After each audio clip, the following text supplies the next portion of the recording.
Hello students, आपका अपने tutor talk channel में स्वागत है। आज की वीडियो में हम बात करेंगे derivation of equation of motion under uniform acceleration by calculus method, यानी कि इसे इंटीग्रेशन और डिफरेंशिएशन के मेथड से सोल्व करेंगे। तो डेरिवेशन की मेन तीन इक्वेशन होती हैं। First v equal u plus a T, second s equal U T plus half A T square, third v square equal you square plus 2as। और इन सब में जो टर्म आती है वी यू ए टी, इनके बारे में आपको पता भी होगा, फिर भी मैं बताता हूँ। यू का मतलब इसमें होता है इनिशियल वेलोसिटी, जो स्टार्टिंग में जो वेलोसिटी होती है उसे हम बोलते हैं इनिशियल वेलोसिटी, यू से डिनोट किया जाता है। वी मतलब फाइनल वेलोसिटी, फाइनल वेलोसिटी जो अंतिम वेग होता है। ए एक्सेलरेशन, चेंज इन वेलोसिटी होती है ये। टी मतलब टाइम पीरियड, एस मतलब डिस्प्लेसमेंट। तो स्टार्ट करने से पहले मैं आपको इंटीग्रेशन होता क्या है इसके बारे में थोड़ा सा नॉलेज दे दूं कि किस तरह से इसमें कैलकुलेशन की जाती है। इंटीग्रेशन का कुछ साइन इस प्रकार का होता है, इंटेग्रल, और साइड पे यहाँ पे डी एक्स जिस भी वेरिएबल का निकालना हो तो हम कुछ इस तरह से फॉर्मूला लिखते हैं। अगर तो ये इंटेग्रल का साइन और डी एक्स अकेला है तो इसका आंसर क्या आता है, एक्स, यानी कि ये 1 का हो गया। इसके बीच में कोई डिजिट नहीं, मतलब 1 का जो इंटीग्रेशन होगा वो एक्स होगा। इसी तरह से अगर कोई फार्मूला है एक्स एन, मतलब एक्स की कोई भी पार्ट्स है, मतलब इंटीग्रेशन एक्स पार डी एक्स, तो इसका फॉर्मूला क्या होता है, x n plus one upon n plus one, यानी कि जो भी उसकी पार्ट्स होगी उसमें हमने 1 प्लस करना है और जितनी पार बनी उसी को सेम नीचे लिख देना है। तो यहाँ पर एक्स का इंटीग्रेशन निकालना, एक्स की पार क्या है 1, तो 1 प्लस वन, क्योंकि हमारा formula n plus one upon n plus one था ना, तो 1 plus one upon 1 plus one, तो आगे एक्स स्क्वेयर अपॉन 2। इसी तरह से मान लीजिए अगर यहाँ पर एक्स स्क्वेयर होता तो क्या आता था इंटीग्रेशन का आंसर, 2 में प्लस 1 करते 3, एक्स क्यूब अपॉन 3। और आपने ये भी याद रखना, इंटीग्रेशन तभी निकलेगा अगर यहाँ पर जो वेरिएबल है वही यहाँ पर हो, यह ना हो कि यहाँ पर डी एक्स और यहाँ पर वाई हो तो हम ऐसे निकालेंगे। तो स्टार्ट करते हैं, मैं साथ साथ आपको बताता रहूँगा। जो फर्स्ट इक्वेशन हमने सोल्व करनी है वो है v equal u plus a T. इस इक्वेशन को हम एक्सेलरेशन के फॉर्मूले से स्टार्ट करेंगे। एक्सेलरेशन का फॉर्मूला क्या होता है, एक्सेलरेशन का फॉर्मूला आपको होता है, याद होगा, a equal change in velocity upon time, change in velocity upon change in time, जिसे हम कुछ इस तरह से लिख सकते हैं,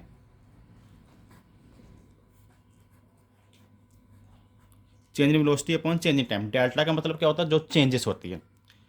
और डेल्टा की जगह पर हम यहाँ पर क्या लगा सकते हैं, डी वी लगाया जाता है, d v upon d t. D v upon d t का मतलब है small change in velocity upon small change in time. अब क्या करेंगे, ये जो डी टी है ये ए की तरफ चला जाएगा और डी वी अकेला रह जाएगा, तो डी वी को हम कुछ इस तरह साइड पे लिख लेते हैं, और A D T, A D T. अब हम करेंगे इसका इंटीग्रेशन। इंटीग्रेशन कैसे करेंगे, इंटीग्रेशन का यहाँ पर डाल देंगे साइन और इधर यहाँ पर डालेंगे साइन। एक्सेलरेशन आपने याद रखना कांस्टेंट होता है, कांस्टेंट का हम इंटीग्रेशन जब निकालना हो तो कांस्टेंट को बाहर साइड पे रखते हैं, इंटीग्रेशन वेरिएबल का निकाला जाता है। और यहाँ पर लिमिट की वैल्यू भी फिल करनी होती है कि वेलोसिटी या v for t for time है, वेलोसिटी की क्या लिमिट होगी। तो ये मोशन इन स्ट्रेट लाइन का टॉपिक है, तो हम एक बार इसको यहाँ पर ड्रा कर लेते हैं, स्ट्रेट लाइन यहाँ पर। मान लीजिए जो ऑब्जेक्ट है यहाँ से यहाँ तक इसने ट्रैवल किया, तो जो स्टार्टिंग में उसकी वेलोसिटी जो रही होगी उसे हम u से डिनोट करते हैं, और जो फाइनल वेलोसिटी होती है उसको v से डिनोट किया जाता है।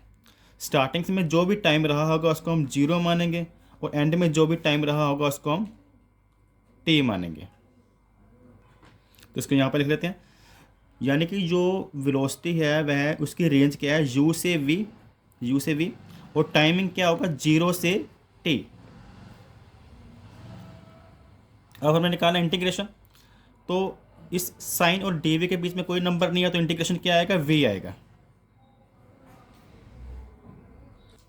जैसा कि मैंने इस फॉर्मूले में बताया था, इंटीग्रेशन डी एक्स है, बीच में कोई नंबर नहीं है तो x आएगा। तो उसमें क्या कंडीशन है, इंटीग्रेशन डी वी और इस साइन के बीच में कुछ नहीं है तो यही वाला साइन जो होगा v आएगा। और इसके जो लिमिट्स हैं, इसमें जो हमने वैल्यू फिल करनी है वो क्या था, v और u, उसको हम ऐसे ब्रैकेट में बाहर लिखेंगे। इसी तरह से इसका इंटीग्रेशन, ए कांस्टेंट है, ये तो बाहर है, इंटीग्रेशन किसका होगा, टी का, डी टी का। तो ये यहाँ पर इसका आंसर क्या आएगा, टी आएगा, और ये बॉक्स में बंद किया हमने टी को, और लिमिट क्या है, टी और 0। अब इंटीग्रेशन में लिमिट कैसे फिल करते हैं, टू वैल्यू एस की वैल्यू कैसे फिल करनी है, एक बार हमने फर्स्ट वैल्यू फिल करनी है, फिर सेकंड। कहने का मतलब हम यहाँ पर वैल्यू फिल करेंगे इसकी, और बीच में माइनस डालना है, 2 वैल्यू है तो वैल्यू ऐसे फिल की जाती है, v माइनस यू। एक बार v की वैल्यू v फिल करनी थी फाइनल वेलोसिटी, एक बार इनिशियल वेलोसिटी u। इसी तरह से इधर भी t माइनस 0, और ये सोल्व करने के बाद क्या आ जाएगा, v minus you equal A T, और u अगर उधर सेंड कर दें तो v इक्वल टू हो जाता है u प्लस ए टी। इस तरह से फर्स्ट इक्वेशन हमारी सोल्व हो गई है। अब हम करते हैं सेकंड इक्वेशन सोल्व, जो कि है s equal U T plus half A T square, s equal U T plus half A T square. अब जो सेकंड इक्वेशन जब हमने सोल्व करनी है तो हम कौन सा फार्मूला लगाएंगे, वेलोसिटी का। जो वेलोसिटी का फार्मूला होता है वो होता है change in displacement upon change in time, यानी कि डी एस को हमने बोला था कि किसको का मतलब होता है डिस्प्लेसमेंट, और डी टी यानी कि टाइम। अब ये डी टी इस तरफ जाएगा और डी एस अकेला रह जाएगा, तो हमारे पास आ गया d s equal v d t v के साथ चला गया। अब इनका भी इंटीग्रेशन करेंगे हम, इधर से इसका, इधर से इसका। तो v की वैल्यू हम निकाल चुके थे, v की वैल्यू हमने क्या निकाली थी फर्स्ट इक्वेशन में, v equal u plus a t. तो यहाँ पर हम u plus a t fill कर देंगे, यहाँ पर अभी डी एस ही रहने देंगे, और उधर v की जो वैल्यू है u प्लस ए टी, और यहाँ पर इन टर्म डी टी। अब जो इंटीग्रेशन u और ए टी का सेपरेटली, ये जो इंटीग्रेशन साइन मल्टीप्लाई होगा तो इसके दो तरफ इसका इंटीग्रेशन होगा, इंटीग्रेशन इसका, यानी कि u का अलग से और ए टी का अलग से। अब ये तो कांस्टेंट था, कांस्टेंट को बाहर लिखते हैं, और टी का इंटीग्रेशन होगा, टी का इंटीग्रेशन होगा। अब यहाँ पर डी एस में केवल एस का, डी टी में केवल टी का, तो यू को बाहर निकालना पड़ेगा यहाँ से, यू ऐसे डी टी, क्योंकि टी टर्म का हो सकता है। अब ये टी टर्म इसका तो हो जाएगा इंटीग्रेशन, और यहाँ पर ऐसी तरह से डी एस। अब लिमिट फिल करेंगे, तो अगर ऑब्जेक्ट स्ट्रेट लाइन में ट्रेवल कर रहा है तो टाइम स्टार्टिंग में 0 होगा, और फाइनल में इसका टाइम t मानेगा, और डिस्टेंस में स्टार्टिंग का डिस्टेंस 0 माना जाएगा और एंड का s। इस तरह से हम इनकी लिमिट फिल कर देंगे, 0 से s, 0 टू s लिमिट, और इसी तरह से टाइम की भी 0 टू t, और यहाँ पर भी ये भी टाइम के बारे में dt वाला, ये भी dt वाला है, तो 0 टू t। ओके, अब इसका डेरिवेशन करेंगे, इंटीग्रेशन करेंगे इसका, तो हमारे पास आएगा s। स्टार्टिंग में बताया था क्योंकि बीच में कोई नंबर नहीं है तो यही वाला नंबर आ जाएगा s, और यहाँ पर हम इसके लिखेंगे लिमिट s 0। इसी तरह से इसका t u तो रहेगा ही बाहर, वो हमने इसके बीच में कोई नंबर नहीं तो t आंसर ही आएगा इसका, उसकी लिमिट 0 t। इसी तरह से ये प्लस का साइन है, उसके बाद फिर a। अब यहाँ पे t है, तो t का मैंने फॉर्मूला बताया था कि t किसी भी वेरिएबल की पावर 1 हो तो 1 + 1 अपॉन 1 + 1, टी स्क्वेयर अपॉन 2 आएगा। इस हिसाब से टी स्क्वेयर अपॉन 2, और बाहर लिमिट क्या है t0, t और 0। अब हम इनकी लिमिट को फिल करेंगे।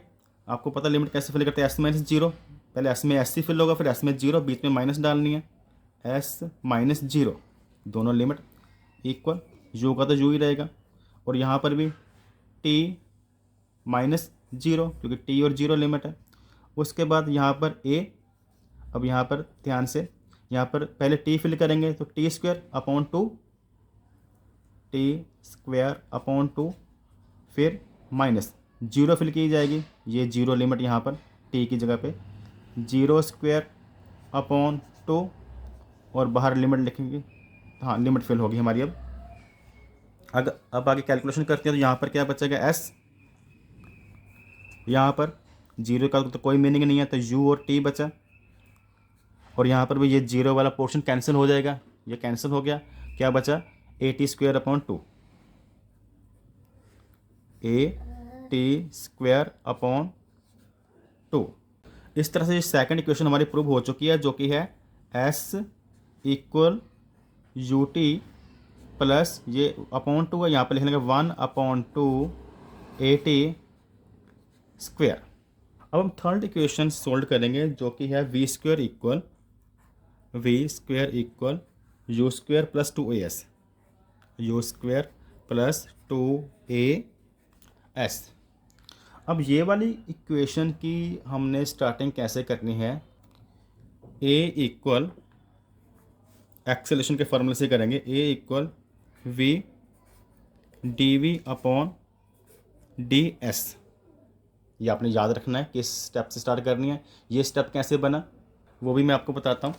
आपको इतना क्लियर है कि जो a का फार्मूला होता है वो क्या होता है, dv अपॉन dt, यानी कि change in velocity upon change in time. अगर हम इसको ds अपॉन ds से मल्टीप्लाई कर दें, ds अपॉन ds क्योंकि 1 से ही मल्टीप्लाई करें एक तरह से, और ये वाला ds यहाँ पे शिफ्ट कर दें और ये dt यहाँ पर शिफ्ट कर दें नेक्स्ट स्टेप में, तो कहने का मतलब dv अपॉन ds हो गया, ये ds इधर शिफ्ट हो गया और इधर क्या हो गया ds upon dt। Displacement upon time मतलब क्या होता है वेलोसिटी, तो ये फार्मूला क्या बन जाएगा dv upon ds multiply v। तो यही फार्मूला लिखा v dv upon ds, v dv upon ds से। आपने ये डायरेक्ट फार्मूला याद रखना है। अब ds इधर मल्टीप्लाई हो जाएगा a की तरफ, a ds equal v dv। अब हम इनका इंटीग्रेशन करेंगे, तो इंटीग्रेशन के साइन डाल देते हैं, यहाँ पर साइन कुछ इस तरह से डल जाएगा और यहाँ पर यहाँ डलेगा, क्योंकि v और dv का आपस में है, और a हमने बताया था कांस्टेंट है, तो यहाँ पर लिमिट वही है कि यहाँ पर 0 फिल होगी और यहाँ पर s। इसी तरह से v के बारे में है, v का हमने पहले बताया था कि initial velocity u, final velocity v, ये लिमिट फिल करेंगे। अब अगर इनका इंटीग्रेशन करें तो आपको क्लियर है, तो यहाँ पर मैंने बोला था s और ds के बीच में कुछ ना हो तो यही वाला s आंसर होता है, क्योंकि 1 का जो इंटीग्रेशन वेरिएबल ही आता है, तो यहाँ पर लिमिट s और 0। और इस तरफ ये v है, अगर कोई x का हमने बताया था एक्स स्क्वायर अपॉन 2 है, अगर x dx हो, अब v dv है तो v square upon 2, v square upon 2, तो यही पार्ट्स नीचे आ जाती है। और यहाँ पर हम इसका करेंगे और यहाँ पर हम लिमिट फिल करेंगे v और u,